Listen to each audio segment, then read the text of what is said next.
Hello, this is Brian Scuttle of Sonic Cinema, and I finally got caught up with Ghostbusters Afterlife, Jason Reitman's continuation of his father Ivan Reitman's first two films. And this is going to be a bit spoilery because I have to talk about things that are crucial to the whole plot of the movie because I have a lot of thoughts on them. Um, the first thing that I'm curious about is why.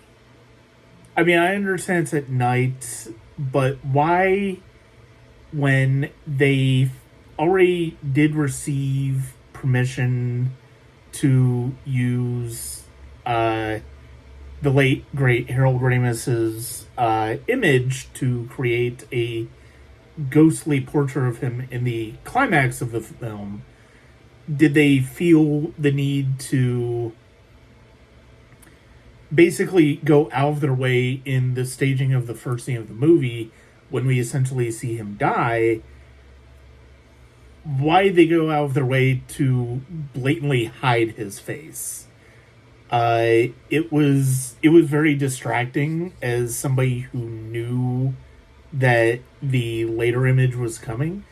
And I mean, I guess I understand it I understand it intellectually speaking because of the fact that you want to save that moment for the end and all that stuff.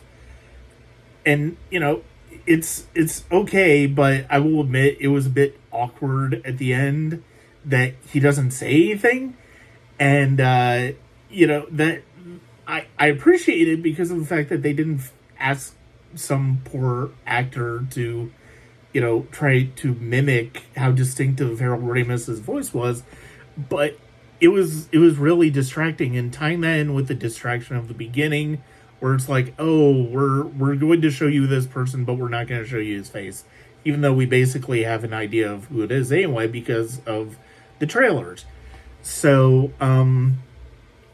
that was one thing that really kind of annoyed me about this movie. The second thing is, did you really have to essentially rehash the supernatural aspects of Gozer and literally everything else from the original into this version? I mean, I likened it to Star Wars The Force Awakens, and that feels exactly how it was in terms of, oh, we're going to give you this new story with these new characters, but they basically are dealing with the exact same shit that the original Ghostbusters did.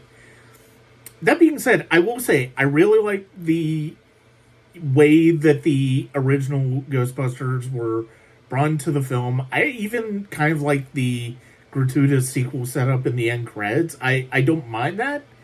It's good to see those actors again. I thought Ray was used pretty well in the earlier part of the movie, and it was good to see those three again.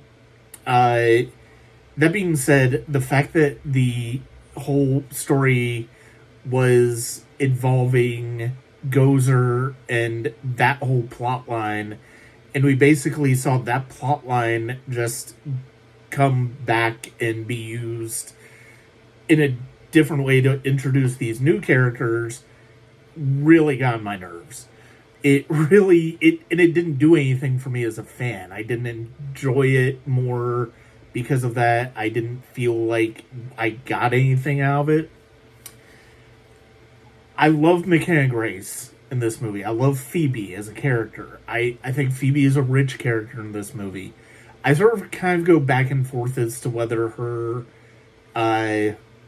Carrie Coon as her mother and Finn Wolfhard needed to be relatives of Egon for this to work.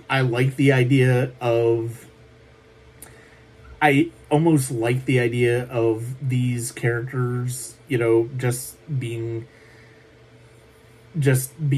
original characters and who happen to stumble upon what Egon was working on, having nothing to do with them being relatives.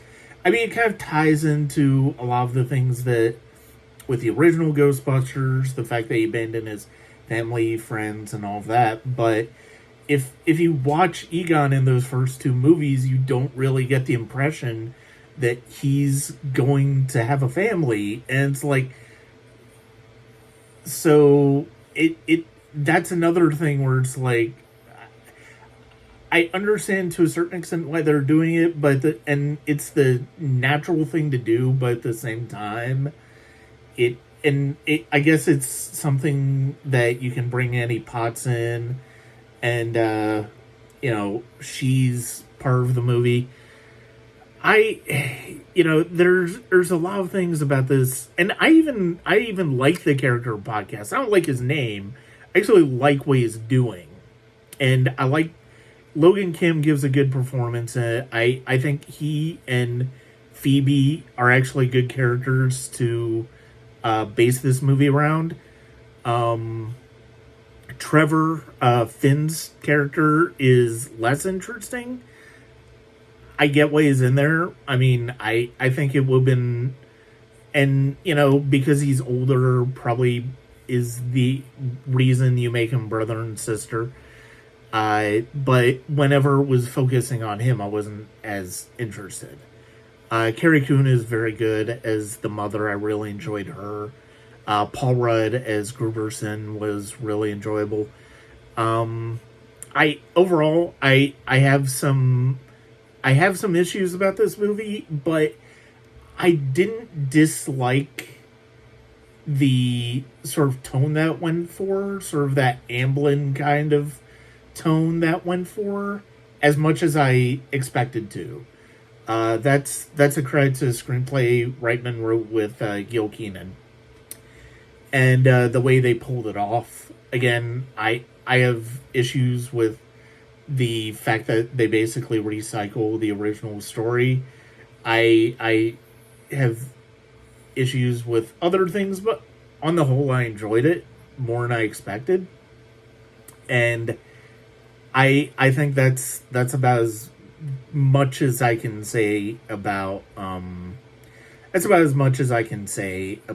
Ghostbusters Afterlife. So those are my thoughts on it. It was nice to hear the score, but at the same time, I think sometimes the score and the movie were kind of out of sync as far as the tone. That was kind of another issue, which is part of why that tone doesn't completely work. But overall, I think it's a good movie. I understand why people are responding to it. I have my issues with it, but overall, it's okay. I don't know if I will necessarily watch it quite the same way that I do the original Ghostbusters movie, and even part 2 to a certain extent.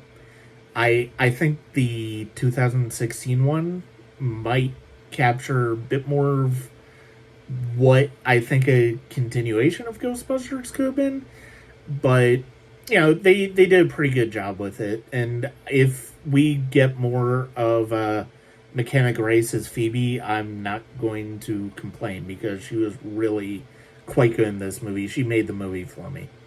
So that's it for my thoughts. This is Brian Scuttle of Sonic Cinema. Thank you very much.